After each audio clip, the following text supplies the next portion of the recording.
Il n'a pas assez de caractère et pas assez de vision. Il a peur. Il a peur parce qu'il sait qu'il aura une situation extrêmement difficile. Ce qui va nous tomber dessus va être très dur après le 7 mai.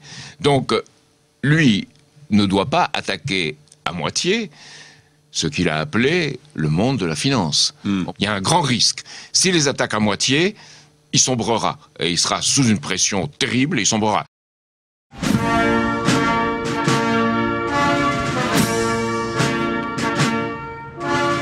Un an après l'élection de François Hollande, la France est en proie à la déprime.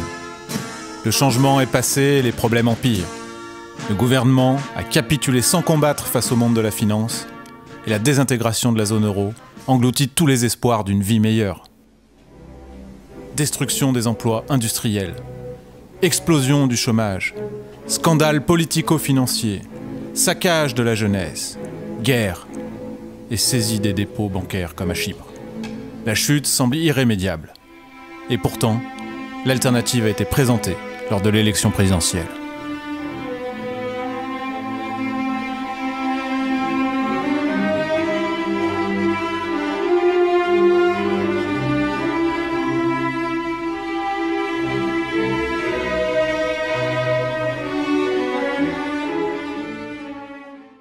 Ces 500 parrainages, c'était Jacques Cheminade aujourd'hui qui s'est rendu au Conseil constitutionnel, a déposé ses 500 promesses de signature. Ça y est ?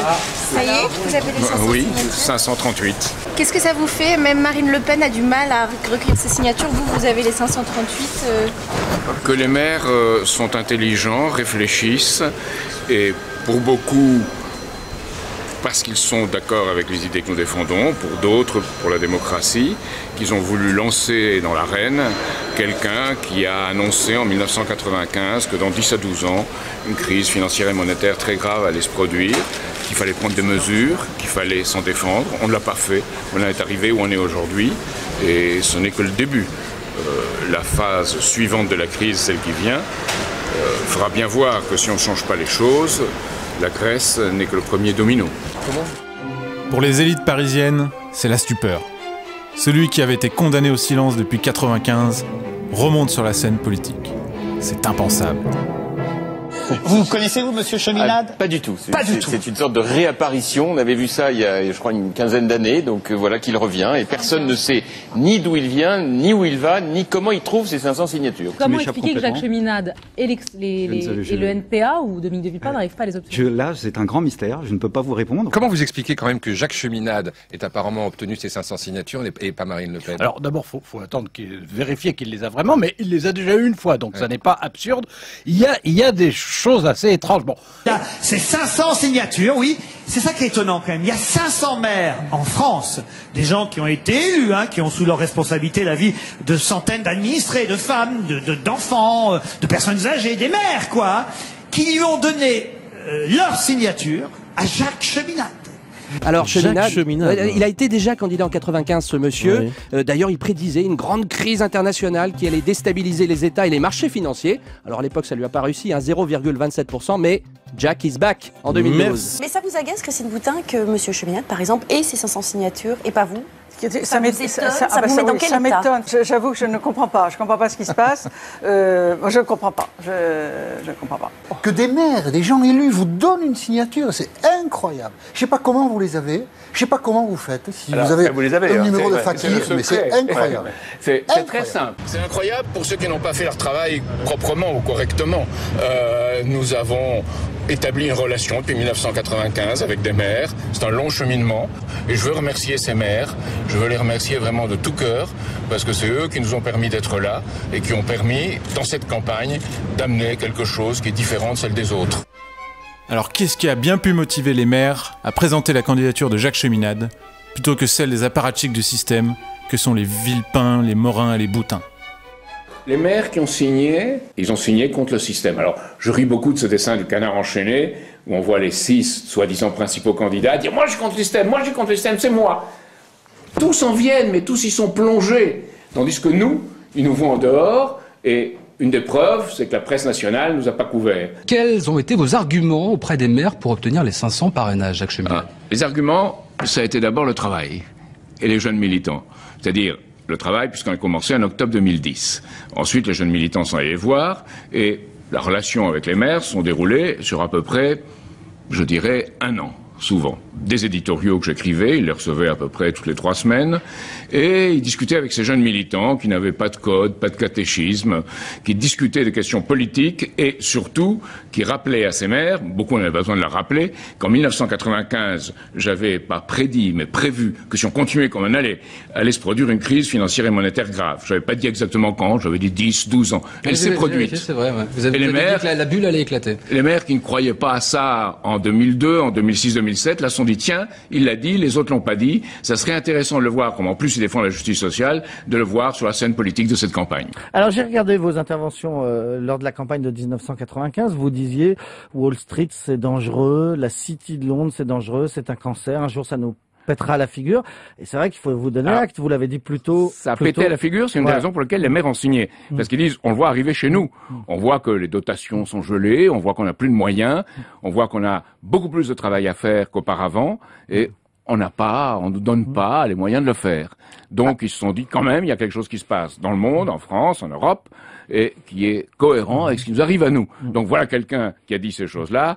Mettons-le en orbite, envoyons-le dans l'arène pour voir ce qu'il est capable de faire. Et d'autre part, je crois qu'une colère sourde monte dans ce pays et que les maires cherchent quelque chose qui réponde à ce sentiment. Qui sont les maires ou les élus qui vous parrainent, puisque vous êtes peu connus dans le monde politique? C'est là que les journalistes devraient réfléchir, parce que ils nous ont pas couverts depuis 1995. Or, nous avons fait des choses.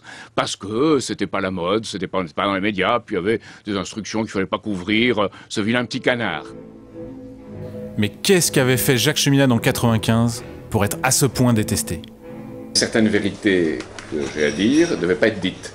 En 1995, dire qu'il y avait un cancer financier et qu'on s'acheminait tout droit vers un désastre, vers une grande crise internationale, financière, monétaire et un saccage social. Aujourd'hui, on ne veut pas reconnaître que je l'avais dit à l'époque. Tout cela forme une bulle financière qui s'enfle et qui détruit tout, et qui a pour contrepartie une idéologie dans le domaine culturel du court terme, de l'immédiat. Et c'est là qu'est la base d'une politique qui demande des hommes de caractère. Il faut que l'État reprenne en main ses instruments d'émission de monnaie et d'émission de crédit. Pour faire ce plan Marshall, pour avoir une politique de paix par le développement économique, il la faut pour le monde, il la faut pour l'Europe. Donc aujourd'hui, je pense qu'il faut se ressaisir, c'est ce que j'ai dit, et essayer, tenter de faire un débat sur ce qui est pour moi fondamental, c'est-à-dire ce cancer financier, cette machine à détruire qui est en place à une échelle du monde. L'expression d'extrême droite, c'est un cancer financier. Pardon ? Pas une connotation d'extrême droite. Oh, pas du tout. Pas du tout. Bien, moi, j'y arrive pas en tout cas. À vous situer dans la galaxie, disons, entre guillemets, gaucho d'un côté ou la galaxie extrême droite de l'autre, je vais vous poser une question. En général, ça aide à comprendre d'où vient l'argent. Comment avez-vous fait pour avancer l'argent dont vous avez besoin pour la campagne ? C'est pas une espèce d'association internationale un peu... Vous êtes quoi? Vous êtes de droite, on vous dit d'extrême droite, on vous dit antisémite, on vous dit... Est-ce que vous êtes l'ami de Saddam Hussein, le président irakien? D'où vient cet argent sur les revues, sur les journaux? Je vois que c'est la question qui vous intéresse et pas celle des idées. D'abord, je ne suis pas l'extrême droite, en rien. Moi, les idéologies du sol, du sang et de la race, c'est ce qui me répugne. Et si je suis contre ce monde financier, c'est parce qu'il exclut, il détruit la production et le travail et engendre, par réaction, ou parce que lui-même tente d'utiliser ces mouvements, il provoque des réactions d'idéologie de sol, de sang et de race. Sa campagne visait à organiser en France une opposition politique au monde de la finance. Le but ? Libérer le débat politique de l'emprise de notre oligarchie financière intérieure dont il montra le visage en dénonçant les relais de la City et Wall Street à la Banque de France et à la direction du Trésor. Je crois que ce système tente de se venger. Quand on tire la moustache du tigre, il tente de vous tuer. Quel est votre objectif, au fond? À quoi vous voulez servir?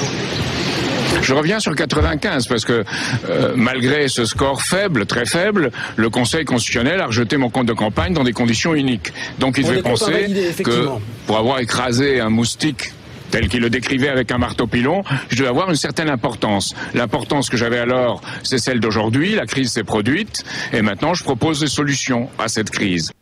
Non seulement il a été sali, mais certains ont voulu s'assurer qu'il ne réémerge jamais. Parce qu'il a quand même été victime d'une injustice incroyable. En 95, ses comptes de campagne ont été invalidés par le Conseil constitutionnel, alors que ceux de Jacques Chirac et de Balladur, pour lesquels il y avait un avis défavorable, ont été validés. Et lui, il avait été ruiné à l'époque.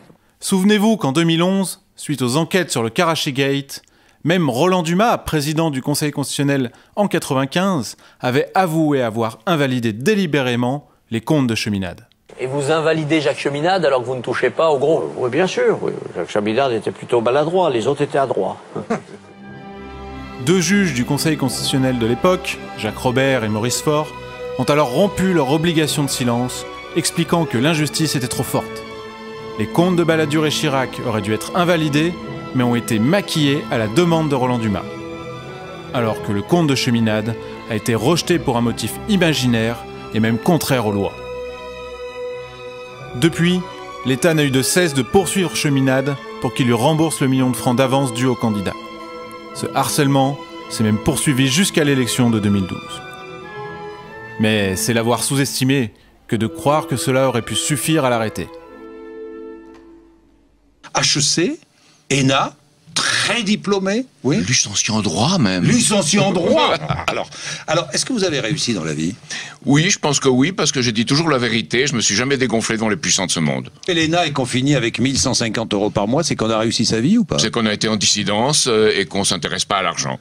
Je me sens, je dis, gaulliste de gauche, parce que M. Sarkozy n'a jamais été gaulliste, et que de gauche, parce que M. Hollande est un peu tiède. Oui, De Gaulle disait, vous savez, être gaulliste, c'est difficile. Être de gauche, c'est encore plus difficile. Alors être gaulliste de gauche, bien, je choisis une voie difficile. Je serai à gauche de l'échiquier politique pour la justice sociale, mais en même temps, je suis dans une tradition scientifique française qui a été de gauche, et qui l'est moins aujourd'hui, qui était de défendre la science, la technologie, et qui disait, si on veut la justice sociale, si on veut que le travail ne soit plus une marchandise, il faut une politique de développement économique, scientifique, culturel. Je m'engage, et comme d'autres devraient s'engager, à continuer à nous battre sur le front, c'est-à-dire à porter le flambeau. Et c'est le flambeau de la résistance.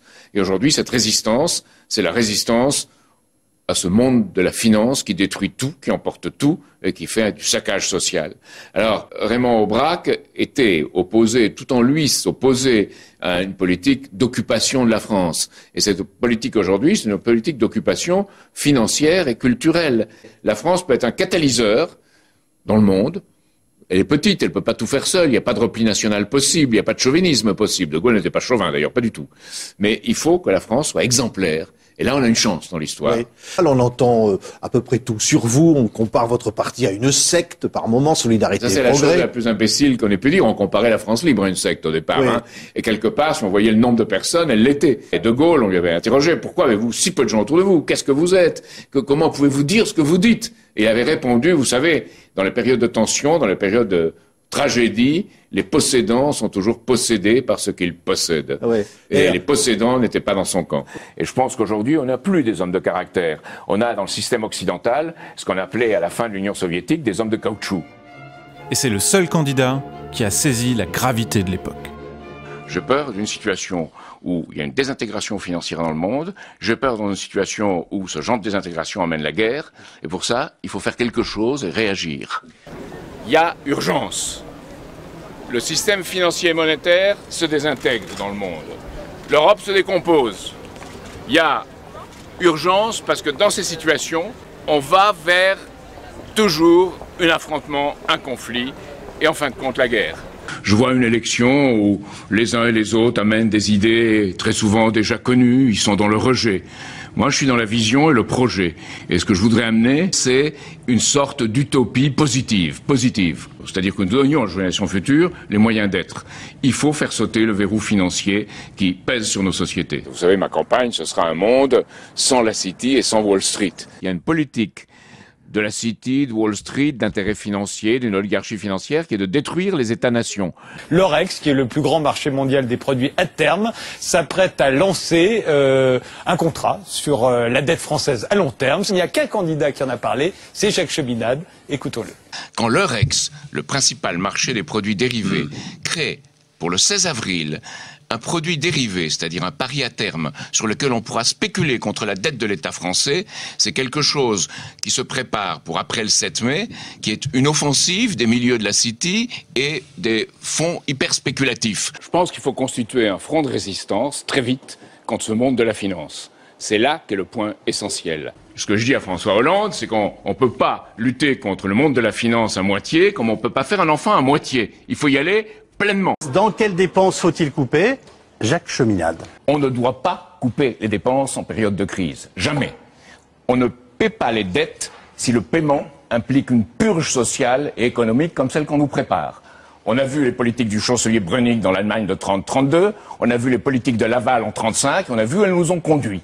Donc il faut arrêter ça. Jean Zay, le ministre de l'Éducation nationale du Front populaire, disait « La mystique de l'équilibre budgétaire nous a conduits au désastre ». Et c'est vrai. Alors il faut ajouter que parler de la dette sans parler du problème de l'émission de monnaie, dont personne n'a encore parlé, c'est comme vouloir changer de chaussettes sans se laver les pieds. Et aujourd'hui, l'État doit pouvoir émettre du crédit sans emprunter aux banques. On l'a dit et il faut le répéter. On est dans un rêve, parce qu'en France, nous sommes dans un système de monopolisation financière absolue. BNP Paribas, on l'a laissé constituer hors bilan 500 milliards de créances douteuses. Et je suis sympathique en les appelant douteuses. Et en même temps, 47% des sociétés du CAC 40 ont des membres de BNP Paribas dans le conseil d'administration. Et les gens de BNP Paribas, c'est que qui ont susurré ou susurrent à l'oreille de la droite et de la gauche officielle. Voilà. On a livré aux banques notre dette. Nos premiers créanciers sont le Luxembourg, la City, le second, la Grande-Bretagne, ça veut dire la City, et les îles Caïmans. Donc, est-ce qu'on va laisser notre dette entre les mains de ces intérêts-là, et en plus ces intérêts qui se mettent à spéculer pour créer la situation où, pieds et poings liés, le nouveau gouvernement ne pourra pas faire une politique différente. Publié en janvier 2012 aux éditions L'Harmattan, le projet de Jacques Cheminade présente un ensemble de pistes avant-gardistes sur les principaux enjeux de société. Renouveau de l'éducation, droit à l'emploi qualifié, justice citoyenne, révolution fiscale, logement pour tous, lutte contre le sexisme, renaissance des PMI-PME, grande politique scientifique, etc. Mais Cheminade prévient clairement que ce grand chantier pour demain est impossible si on ne fait pas d'abord un monde sans la City ni Wall Street. C'est cette politique d'éradication de la finance prédatrice qu'il a mis au cœur de son projet et de sa campagne. On voit maintenant votre nom, votre affiche, ni la City ni Wall Street. Mais moi je dis que c'est le monde rêvé aussi par Nathalie Arthaud, Philippe Poutou. Un monde sans finance. Alors, il y a deux choses. Ils en rêvent, moi je propose une politique de mobilisation précise. Il faut d'abord couper les banques en deux. Nous avons des banques universelles qui font des spéculations sur les marchés financiers et qui gèrent les dépôts et accordent du crédit. Il faut que celles qui ont spéculé sur les marchés financiers, ces fonctions-là, soient séparées de celles qui servent les ménages et qui servent les entreprises. Celles qui ont spéculé sur les marchés financiers sont toutes pratiquement en faillite virtuelle. BNP Paribas a 500 milliards hors bilan, on ne sait pas ce qu'il y a dedans, ils ne veulent pas le montrer. Et les autres banques sont à peu près en même état. Je demande à une commission d'enquête parlementaire, comme Pécora l'avait fait avec Roosevelt aux États-Unis en 1933, pour examiner ce qui s'est passé dans cette crise financière et monétaire, qui n'est loin d'être terminée. Cette commission d'enquête doit avoir des pouvoirs de juridiction, c'est-à-dire qu'elle doit avoir des pouvoirs avec un procureur, et de réquisition des comptes des banques. Et on doit voir comment on sépare, on coupe en deux, ces soi-disant banques universelles françaises. Les dépôts et crédits, on la protège. La banque d'affaires, on ne la renfloue plus. Ils ont joué sur les marchés, ils ont parié, ils ont perdu, tant pis pour eux. Alors, ce qu'on propose, c'est de repenser la notion de crédit public. Avoir un véritable crédit public pour de grands travaux, de grands projets, à long terme et à faible taux d'intérêt. Ça suppose un certain nombre de choses. Que les États ne dépendent plus des banques pour emprunter. Donc, il faut annuler, abroger la loi du 4 août 1993, qui reprend celle du 3 janvier 1973, qui dit la Banque de France ne peut pas prendre d'effet d'État et elle ne peut pas non plus faire des avances au Trésor. Donc il faut de l'argent pour ça. Et cet argent, l'État doit l'émettre. Et il faut aussi abroger la loi du 12 août 1998, qui dit les gouverneurs et les conseils de la Banque de France ne peuvent recevoir d'ordre de personne. Et ça donc, va suffire on a un régime de banquiers. Ça va suffire pour redresser... banquiers d'affaires. Ça va suffire pour redresser l'économie du pays? Oui, si, aussi. on abroge, et c'est là que le combat prend une échelle européenne, l'article 123 du traité de fonctionnement de l'Union européenne, qui interdit la même chose à l'échelle européenne. Vous restez dans l'euro? Dans un premier temps, je dis, si on prend ce défi avec l'euro, d'une Europe commune, d'une Europe de grands travaux, d'une Europe de l'avenir, oui. Si les autres pays disent non, parce qu'ils sont libéraux et pensent en termes de compétitivité et de, disons, d'intérêts nationaux, à ce moment-là, je fais la politique du général de Gaulle. C'est-à-dire, je me retire et je dis, voilà la politique de la France. Maintenant, on garde un euro monnaie commune pour éventuellement grands travaux et un franc intérieur pour ce qu'on a à faire en France. Ce franc, vous le baptisez franc polytechnique. Pourquoi polytechnique? Parce que ça sera un franc qui doit être exclusivement attaché, comme on le voyait à l'origine de l'école polytechnique, et au sens où Jean Bertin, par exemple, avait un centre de recherche et d'essai polytechnique, oui, mais... eh bien, il faut l'attacher à la technologie, à la science, au développement, pour donner un sens qu'on est engagé pour l'industrie, la réindustrialisation de la France, la recherche, et également le développement de la consommation qui doit être correspondant à cette recherche. Mais je reviens à la City et Wall Street, c'est révolutionnaire votre programme, personne ne s'en est vraiment aperçu peut-être, mais quand même. Moi je pense que la City a à craindre de moi, qu'elle le sait, et qu'une partie des diffamations et des choses qu'on a lancées contre moi, c'est à cause de cette crainte qu'il y a dans les milieux financiers internationaux, que le sujet soit mis dans un pays comme la France, qui est un pays profondément républicain, et où les gens seront prêts à se battre si on les incite à le faire.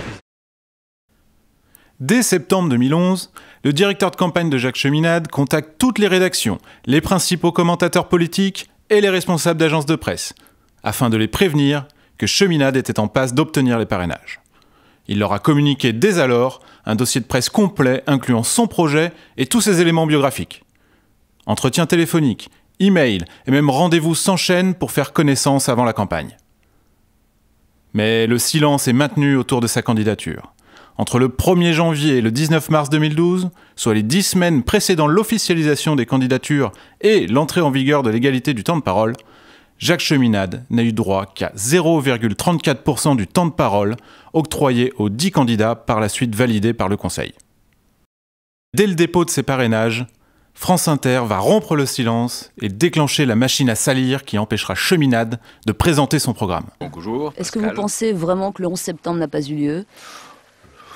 C'est une façon de présenter les choses comiques que vous faites là. Non, mais est-ce que le 11 septembre a eu lieu par Obama. Est-ce que le 11 septembre a eu lieu? Bah oui, bien sûr. Et la mort de Ben Laden était un montage? Non. Votre mentor s'appelle Lyndon LaRouche, vrai? Mentor, c'est votre façon de le traiter. Comment le dites-vous, vous, alors? C'est lui qui avait diffusé la photo d'Obama déguisé en Hitler. Est-ce que vous avec une moustache. Est-ce que vous approuvez? Donc Obama, c'est Hitler, c'est pareil? Non, c'est pas pareil. En 95, vous étiez déjà candidat et à l'époque, vous savez comment on vous surnommait? L'abuseur de maire. Vous démentez? Monsieur le juge, madame la juge, je dément. Combien devez-vous encore à l'État français? Vous devez de l'argent? Pas l'État français, on dit la République. Vous nous devez de l'argent? On dit la République. Bah, l'État, c'est pas un gros mot. Vous nous devez de l'argent? Dès la fin de l'émission, l'AFP s'empresse de publier une dépêche qui imposera le ton à l'ensemble des journalistes pour toute la campagne. Jacques Cheminade répondra par un communiqué, que l'AFP passa sous silence. À peine la campagne officielle commencée, la directrice politique de l'AFP, que Cheminade avait pourtant rencontrée en tête-à-tête pendant 2 heures 2 mois auparavant, se retrouve au cœur d'un guet-apens qui tournera au lynchage, en compagnie de la directrice politique de France Info et de la doyenne du service politique du Monde, tout cela au cours de l'émission Question d'info sur la chaîne parlementaire. Une question, vous avez juste des activités politiques pendant la présidentielle. Qu'est-ce que vous faites vrai. Mais on vous entend jamais parler. Que fait votre parti pendant ce temps-là? Vous ne venez pas voir. Pourquoi vous vous présentez pas à d'autres élections? Pourquoi vous ne vous présentez qu'à la présidentielle? Vous avez développé des théories du complot. Vous disiez par exemple que Delors et Rocard allaient faire un attentat contre Mitterrand. Oh non, je n'ai jamais dit ça. Est-ce que vous êtes une secte ou pas? Vous revendiquez comme une secte ou pas? Vous vous inspirez de Larouche ou pas? Est-ce que c'est votre mentor ou pas? Vous avez ce qu'il disait aussi Larouche? Il a mis en cause ce qu'il a appelé les banquiers juifs de la City, qui manipuleraient jusqu'à la reine d'Angleterre, qui elle-même tirerait sa fortune du trafic de drogue. Condamné ça, le fait qu'il ait stigmatisé comme ça il a stigmatisé les banquiers. Il a dit sur les fonds financiers et tout ça, mais c'est pas le seul. Non, pas du tout. Pas du tout. Si vous pensez que je suis antisémite, vous insultez ma famille qui s'est battue contre ce que représentait le nazisme. Ah oui. Et c'est une insulte. Je pense que ça change rien. Si, pour moi, oui, ça change quelque chose, peut-être pas pour vous. C'est vous qui parlez de... prononcer le mot spontanément, personne ne l'avait prononcé. C'est vous qui venez d'antisémitisme, c'est vous qui en avez parlé. Oui, c'est ce que vous dites. Enfin, on n'en a pas parlé. Oui, d'accord. Là, vous répondez à une question qu'on ne vous a pas encore posée. Est-ce que vous pensez que la reine d'Angleterre tire une partie de sa fortune du trafic de drogue? Certes, personne ne regarde LCP. Mais dès la fin de l'émission, l'AFP s'empresse de publier à nouveau une dépêche infamante, reprise par toutes les rédactions, et qui imposera le ton pour tous les passages médias de Cheminade jusqu'au 22 avril. Pour ce qui est de la presse écrite, non soumise aux règles d'égalité républicaine, Le Monde ira jusqu'à boycotter Cheminade. Le jour de la publication officielle des candidatures, le quotidien de référence évoque 9 candidats et efface la photo de Cheminade. Ils s'en expliqueront le 10 avril.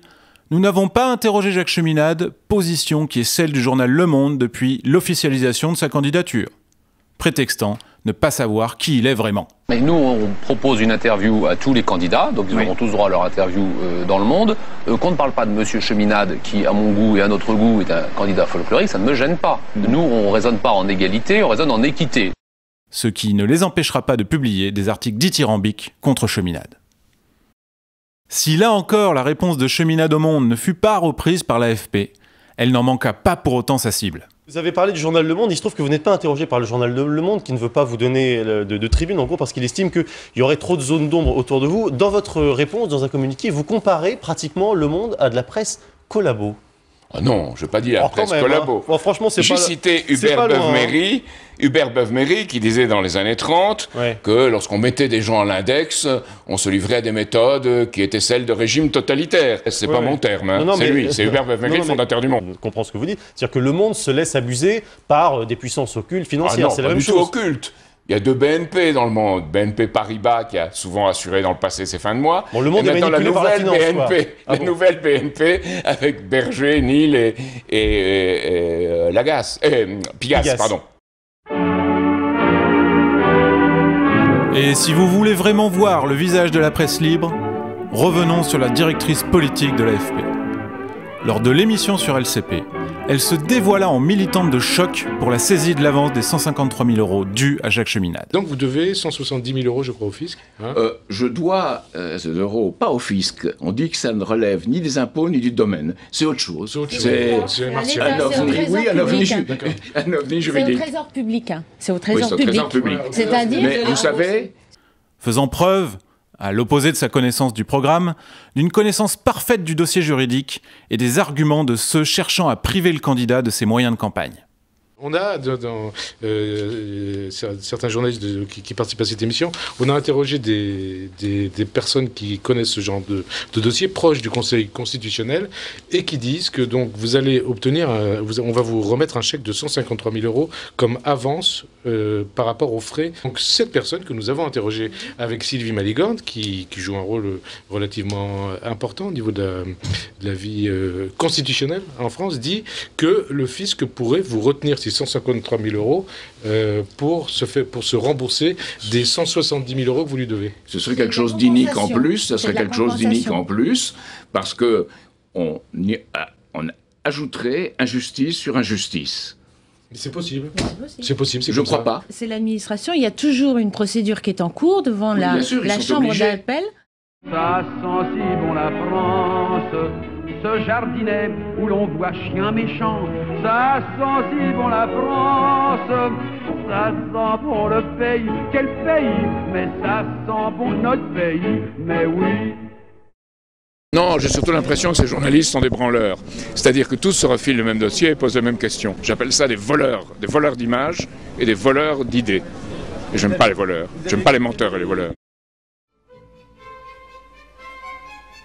Puisqu'on n'est jamais mieux servi que par soi-même, la campagne de Jacques Cheminade s'est faite essentiellement en direct avec les Français. Plutôt que de donner dans les opérations de com et les meetings de masse où l'on prêche une foule de convaincus mise en état d'exultation, Jacques Cheminade a tenu des meetings de rue aux 4 coins de la France. Orléans, Nancy, Cherbourg, Lille, Châlons, Mulhouse, Montpellier, Dijon et Lyon. Ces événements, qui ont rassemblé entre 20 et 200 personnes en fin de campagne, étaient l'occasion d'un véritable dialogue avec les citoyens, puisque Jacques Cheminade prenait 1 heure pour répondre aux questions des passants. À l'image de son meeting de lancement de campagne en octobre 2011, qui avait rassemblé 400 sympathisants à Saint-Ouen, point de pancartes, de drapeaux, de musique assourdissante et de cris de foule en délire, mais un dialogue direct sur le futur du pays.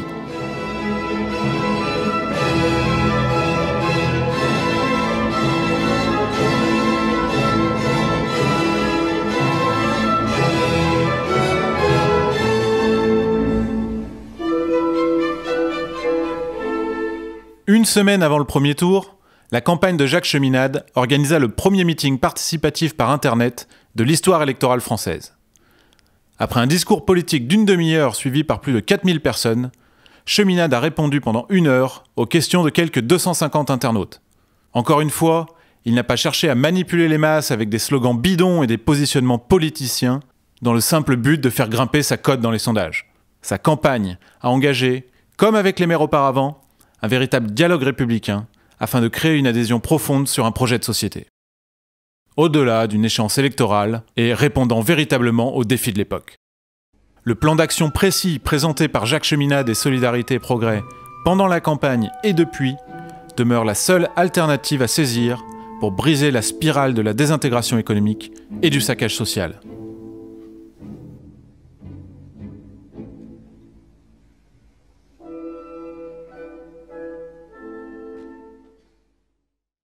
Une fois la campagne terminée, le travail de l'ombre contre Cheminade s'est poursuivi à l'abri des regards.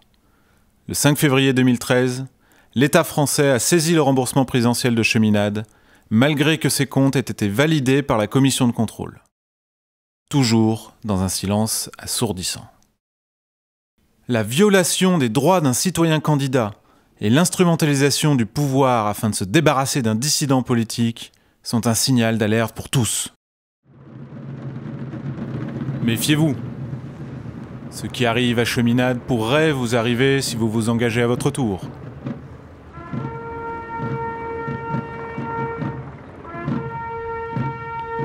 Mais si vous ne vous engagez pas, que nous arrivera-t-il à tous ?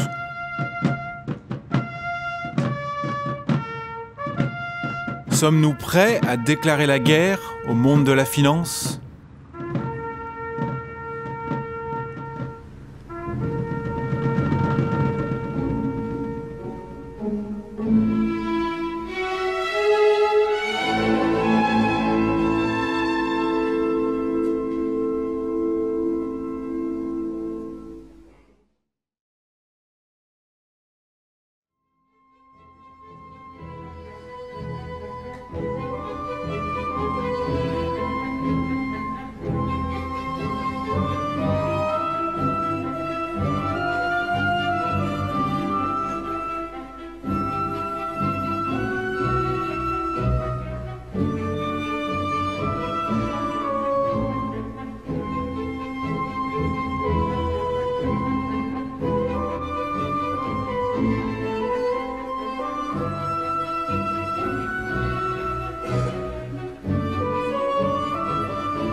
S'il y a des élections en 2017, je ne sais pas dans quel moment de l'histoire on rentre, à ce moment-là, oui, bien sûr, il sera accueilli. Vous doutez qu'il y ait des élections présidentielles en 2017 ? Je ne sais pas ce qui peut se passer en Europe. Il y a un risque en Europe de passer à ce qui s'est passé dans les années 30 d'une autre façon. L'histoire ne se répète jamais exactement, mais indirectement ou indirectement, d'avoir passé d'un contrôle mou des populations, comme c'est le cas actuellement, à un contrôle plus dur.